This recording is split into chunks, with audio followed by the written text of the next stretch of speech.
Hello दोस्तों, Salman Lawrence विवाद में नए नए खुलासे हो रहे हैं। इस समय की सबसे बड़ी खबर ये आ रही है, लॉरेंस ने कहा है कि सलमान को इसलिए धमकी दी गई जिससे वो मीडिया में आए। मीडिया में आने के लिए सलमान को धमकी दी थी लॉरेंस बिश्नोई ने। अब बड़ा सवाल यही है, क्या लॉरेंस ने पॉपुलर होने के लिए सलमान को धमकी दी थी? बहुत सारे सवाल खड़े हो रहे हैं। आज मैं सुप्रीम कोर्ट के परिसर में मौजूद हूं। हमारे साथ हैं सुप्रीम कोर्ट के सीनियर एडवोकेट औरंगजेब जी। बड़ा खुलासा हुआ है कि सलमान को धमकी इसलिए मीडिया में आने के लिए लॉरेंस ने दी। ये भी एबीपी न्यूज़ के हवाले से खबर है। यानी कि कल कोई और इंटरव्यू दे देगा मीडिया में आने के लिए कि मैं पीएम को मार दूंगा, सीएम को मार दूंगा, किसी गृह मंत्री को मार दूंगा, किसी बड़े लीडर को मार दूंगा, चीफ जस्टिस को मार दूंगा। तो कोई ऐसे तो बहुत लोग करते रहेंगे। भैया सलमान खान को किया है, कल किसी और को कर देगा, परसों हमको करेगा, आपको भी बोल सकता है। तो इसका मतलब कि क्या वो गुनहगार नहीं है? और ये बताइए कि वही मीडिया कल बोल रही है कि भाई लॉरेंस बिश्नोई पहले बता रहे थे कि लॉरेंस से मुलाकात होती है, उसका गैंग है, ये है 1000 शूटर हैं, 700 शूटर हैं, फला हैं, डिका हैं। और वही मीडिया कुछ दिनों बाद से कहती है कि भैया उससे जो 14 महीने से तो कोई मिला ही नहीं है, वो बंद कमरे में है, एक अंदर कमरा में है, कोई जा नहीं पाता। तो फिर ये लॉरेंस बिश्नोई इस मुद्दे को कैसे उठा दिए? ये कौन जाकर उससे मिला, कौन इनके पास खबर पहुंचाई कि भाई लॉरेंस बिश्नोई ने कहा कि मैं मीडिया में आने के लिए ऐसा किया? मैं अब सबसे सच बता रहा हूँ, ये बात शुरू में उसने किया था कि मीडिया में आने के लिए ऐसी बातें उठाई, क्योंकि जब बच्चे कॉलेज लाइफ में होते हैं तो अपने आप को हाईलाइट होने के लिए, उल्टे सीधे करने के लिए कि लोग हमको जान ले, उस तरह कुछ करते हैं खुरफाती का। तो वो भी स्टूडेंट रहा, इसने किया होगा। लेकिन बाद की जो घटना लगातार होती रही, मूसेवाला है, बाकी है, ये है, उसमें मैं नहीं कहूँगा कि उसमें वो अपने आप को इसके लिए किया है। उसके पीछे ज़रूर उसकी साजिश है। हो सकता है कि बाकी लोगों की साजिश हो, इसमें बहुत सारे लोग शामिल हो। लेकिन ये 3 तरह की जो बातें उठ रही है कि पहले लॉरेंस बिश्नोई ने कराया, बाद में उससे कोई मिल नहीं पाया, और अभी लॉरेंस बिश्नोई बोल रहा है कि नहीं, हम तो बस हाईलाइट होने के लिए ऐसे काम किए। तो आप देखो 3 तरह का मुद्दा है, ये कंट्राडिक्टरी अपने आप में है। तो जब कंट्राडिक्टरी है तो इससे साफ जाहिर होता है इसमें बू आती है, और बू आती है, सरकार की बू आती है कि सरकार इसके पीछे है लगी है और इसके पीछे साजिश है। ये कौन बता सकता है कि सलमान खान का कल कुछ नहीं हो सकता? और अगर हो जाता है तो इतना बड़ा स्टार के लिए ऐसी बातें हो रही है और लोग जो मीडिया पर चला रहे हैं और सरकार इसमें चुपचाप बैठी हुई है। कई सारे क्या चाहते हैं प्रधानमंत्री इसमें हस्तक्षेप करें? इसमें देखो कि लॉरेंस का एडवोकेट लोगों का इंटरव्यू दे रहा है, उसको तो तुरंत उस समय उसको जेल में डालनी चाहिए, उसके एडवोकेट को। अतीक के अहमद के एडवोकेट को जब उसने अपना इंटरव्यू देना स्टार्ट किया, बोलना स्टार्ट किया, उठा के तुम जेल में डाल दिए।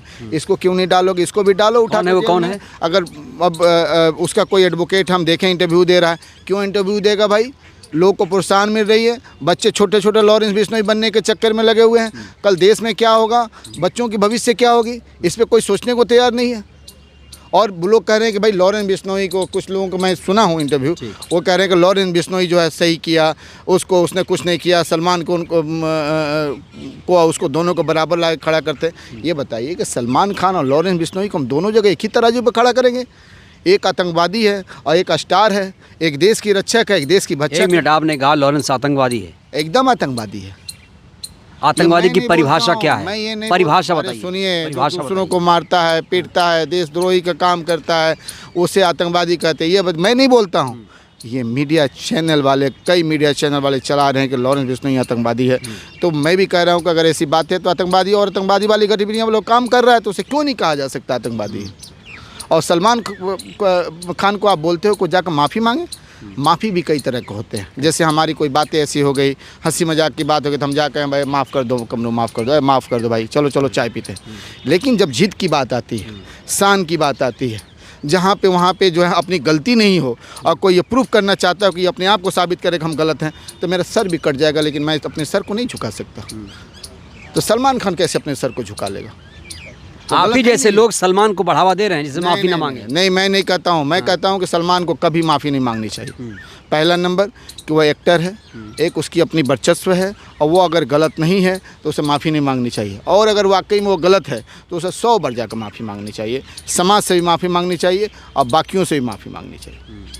अच्छा, इस वर्जन के बाद जब लॉरेंस कहता है मीडिया में आने के लिए धमकी दी, तो क्या आप लॉरेंस को माफ़ी मांग लेनी चाहिए? उससे गलती हुई कहीं ना कहीं। अरे भैया क्या माफ़ी मांग लेनी चाहिए भाई। इस तरह तो कोई भी आएगा आतंकवादी गतिविधियां करेगा और बोलेगा कि नहीं नहीं मैं गलती में कर लिया, नहीं अपने हाईलाइट होने के लिए कर लिया। वो तो हमारे प्राइम मिनिस्टर को भी कल उनकी भी डर लगी है, हमारे गृह मंत्री को भी डर की बात है, बाकी और नेता उनको डर की बात है कि कोई आके उनके ऊपर धमकी दे दे और बाद में कहे नहीं नहीं ऐसा कुछ नहीं हुआ, जैसे बाहर गए कहीं कुछ कांड हो जाए। तो मैं कहता हूँ कि ऐसे लोग जो अगर बोलते हैं उनके ऊपर सख्त से सख्त उनकी सज़ा देनी चाहिए, उनको पनिशमेंट करनी चाहिए कि आने वाला जनरेशन इस तरह कोई कार्रवाई न करे। आप बताओ कि बाबा सिद्दीकी से मैं कम से कम कई बार मिला हूं और मैं उनको बड़ी पर्सनल जानता हूं।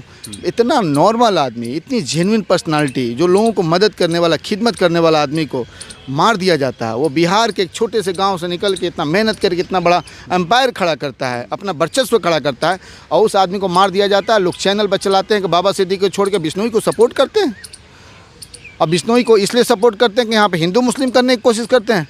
कल अपने बाप इजराइल की बात करते थे वो अंधभक्त, आज उसकी बात करते हैं। ये देश भारत है, सहिष्णुता चलेगा।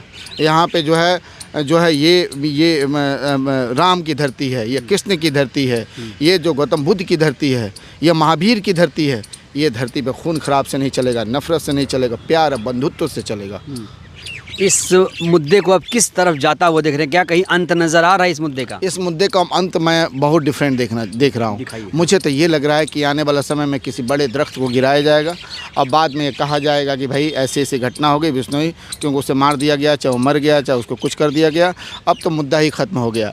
या हो सकता है कि इस मुद्दा ज़्यादा हाईलाइट होगा, उसको दबाने के लिए सब किया जा रहा है, और बाद में अचानक जो जिससे मारना चाहते हैं वो सामने आएगा, उससे शूट आउट कर दिया जाएगा। लेकिन मैं सजेस्ट करूँगा, मेरा एक सजेशन हो, अगर सलमान खान की जगह सलमान को दुबई वगैरह में घूम लेना चाहिए, उनको जाना चाहिए, थोड़ा घूम घाम के आना चाहिए, सऊदी वगैरह चले जाएं, थोड़ा अमेरिका चले जाएं, घूम जाएं, सेटल हो जाएं, ये नहीं जाना चाहिए उसको। और वाकई में जब देखिए इतने बड़े एक्टर को, हमारे देश की इकोनॉमी को जो बूस्ट करता है, हमें इंटरटेन करता है, हमारे बच्चों को इंटरटेन करता है, कितने लोगों का आइडियल है, वैसे आदमी को धमकी मिलती है तो उसे वाकई में शिफ्ट हो जाना चाहिए, दुबई कहीं और चली जानी चाहिए। क्योंकि उसके जिस देश ने उन्हें स्टार बनाया, आप उनके लिए ये सलाह देंगे? अरे भैया, जिस देश ने आज स्टार बनाया है तो उस देश से तो आज भी वो मोहब्बत करता है, कल भी मोहब्बत करेगा, उस देश के लिए चैरिटी करता है। कोई ऐसा शख्स आपने देखा है जो अपने वो और उसके भाई एक हिंदू बच्ची के लिए अपना बोन मैरो देते हैं? किसी को आज देखे हो आप? कोई एक दिखा दे अपने आप को। गणेश पूजा भी करता है, सबकी सम्मान करता है, उसका बीइंग ह्यूमन जो है, उसका जो NGO है रात दिन वर्क करता है, और उसके बाद भी उसको जो है आप हिंदू मुस्लिम लगाए हुए हो। क्या ये देश हिंदू मुस्लिम से चलेगा? हम सब भाई हैं, यहाँ कोई ना हिंदू है, ना कोई मुस्लिम है, ना सिख है, ना ईसाई है, हम भारतीय हैं। क्या ये सब लॉरेंस कर रहा है या उसके पीछे कोई छुपा हुआ एक कैरेक्टर है? देखिए, ये आप जो मेरे अंदर से जो है ना, आप अंधभक्तों की तरह निकलवाना चाहते हैं, आप बीजेपी के जो है एजेंट के जैसा काम कर रहे हैं। लेकिन मैं आपको बता दूं कि लॉरेंस के पीछे कौन क्या है ये सरकार जानती है। ये मोदी जी से पूछिए, अमित शाह से पूछिए, और एक हमारे जो है इस पूरी दुनिया के सबसे वर्ल्ड क्लास के जो CM है ना, वो CM साहब से जाइए पूछिए कि भैया वो CM साहब जो है वर्ल्ड क्लास के, पूरी ज़िंदगी जब तक वो जिएंगे तब तक CM रहेंगे। उनका यही अपने आप में एक उनका जो है अंधभक्ति है कि भैया हम रहेंगे, हम लोग को घर तोड़ देंगे, लोग को बर्बाद कर देंगे, कांड करा देंगे, फिर भी CM बने रहेंगे। उनसे जाकर पूछिए, और बाकी अंधभक्त हैं RSS, उनसे पूछिए, वो आपको इसका माकूल जवाब देंगे। मैं कहूँगा सलमान को अपनी सुरक्षा बढ़ानी चाहिए, और इनकी जो सुरक्षा गार्ड है उस पर विश्वास कतई नहीं करनी चाहिए, और कुछ दिनों के लिए बाहर घूम के आनी चाहिए। लेकिन बात है कि अगर बाहर भी घूम के अगर आए तो उससे क्या होने वाला है? अगर ये गुर्गे फिट किए हैं, अगर ये चाहते हैं उसके ऊपर खेलना, और बॉलीवुड में जो है वो जो है कार्टेल चलाना चाहते हैं, अगर कोकीन का, ड्रग्स का, ये सब का है ना, तो ये चलाएंगे, करेंगे, क्योंकि इनका अपना बिजनेस है। इसके पीछे किसका हाथ है? क्या ये आर्थिक मामले से जुड़ा है केस? ये आर्थिक से भी जुड़ा है, वर्चस्व से भी जुड़ा है, सबसे जुड़ा हुआ है। एक्चुअली यहाँ पे मुझे लगता है कि, और लोग भी बता रहे हैं, कल मैं हाई कोर्ट में था तो कई एडवोकेट हमसे चर्चा कर रहे थे, वो बोल रहे थे कि भाई यहाँ पे जो है बॉलीवुड में एक जो है कोकीन का, ड्रग्स का जो कार्टेल का जो है, वहाँ पे ब्रेक करके उसमें बाकी जो संगठन है उसमें इंटर करना चाहती है, और बॉलीवुड को बर्बाद करना चाहती है, उसका कल्चर का, मूवी से, इस सब से उल्टे सीधे से ला के, जिससे इस देश को और भ्रष्ट और गंदा बनाया जा सके, और आपसी भाईचारा को और बर्बाद करके सत्ता पे काबिज हुआ जा सके। इसीलिए बीजेपी काम करे। लेकिन गंदा नीति और गंदा चाल बहुत दिन तक नहीं चलेगा, क्योंकि ये देश जो है भगवान जो है श्री राम की देश है। महाराष्ट्र में चुनाव है तो क्या कहीं बीजेपी पर भारी पड़ रहा है केस, इसलिए ऐसा हो रहा है? देखिए महाराष्ट्र में देखिए बीजेपी पे तो हर जगह भारी है। हरियाणा में बीजेपी जो है वहाँ पे लूज कर रही थी, लेकिन वहाँ ईवीएम का खेला कर ली। तो महाराष्ट्र में क्या होगा ये हम नहीं बता सकते हैं, लेकिन महाराष्ट्र पे हम अपने कांग्रेसी और बाकी लोगों से कहेंगे कि आपको सतर्क रहनी चाहिए और बेहतर वर्क करनी चाहिए, और जितने भी लोग अगर वहाँ काम करना चाहते हैं उन्हें बढ़ावा देनी चाहिए, जिससे कि हम मजबूती से वहाँ पर लड़ सकें और अंदर की निगरानी करके अपनी जीत को पक्की कर सकें। कहते हैं माफ़ी मांगने से कोई छोटा नहीं हो जाता, अगर माफ़ी मांगने से मामले का पटाक्षेप हो रहा है तो क्या दिक्कत है? नहीं, माफ़ी क्या होता है? माफ़ी मांगने क्या होता है, जब आपसी जो है कोई ऐसी भाईचारगी में कोई बात होती है, हंसी मजाक की बात होती है, जहाँ पे एक छोटी मोटी कोई बात होती है वहाँ माफ़ी मांगी जाती है। मैं कहता हूँ माफ़ी मांगनी चाहिए गलती हो तो, लेकिन जहाँ पे अगर हम गलती ना हो और कोई अपने आप को शान और वर्चस्व दिखाता हो और उस माफ़ी मांगने से उसकी वर्चस्व और बढ़ जाए और नुकसान हो जाए और आने वाले जनरेशन तक कई सारे युवा उससे जो है प्रभावित होकर वो गुंडे क्रिमिनल बन जाए, तो उसमें माफ़ी नहीं मांगनी चाहिए, चाहे सर कलम हो जाए। तो फिर इस मामले को अब आखिरी जो सोल्यूशन है, हल क्या देखते हैं आप आखिर में? इस सोल्यूशन को मुझे लगता है कि पीएम को और गृह मंत्री को का खास कर इसमें इंटरफेयर करना चाहिए, और इंटरफेयर करने का साथ साथ ये बतानी चाहिए कि सलमान तुम घबराओ नहीं, तुम्हारे देश के जो एक्टर हो, हमें इंटरटेन करते हो, हमारे भाई हो, तुम्हारी सुरक्षा को हम अपनी जिम्मेदारी लेते हैं, अगर तुम्हें कुछ होगा तो जो भी करेगा उसकी जो खटिया खड़ा। पीएम गृह मंत्री ऐसा कहेंगे तो आप उन पर विश्वास कर लेंगे? तो भी हमें विश्वास नहीं होगा, लेकिन फिर भी थोड़ा सा विश्वास हम करेंगे कि गृह मंत्री जो ऐसा बोल रहे हैं तो हो सकता है ऐसा ना हो।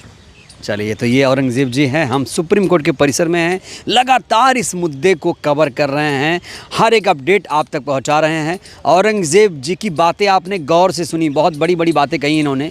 कौन सी बात अच्छी लगी, कौन सी बात आपको अच्छी नहीं लगी, सारी बातें कमेंट में करिएगा। बहुत बहुत धन्यवाद, शुक्रिया।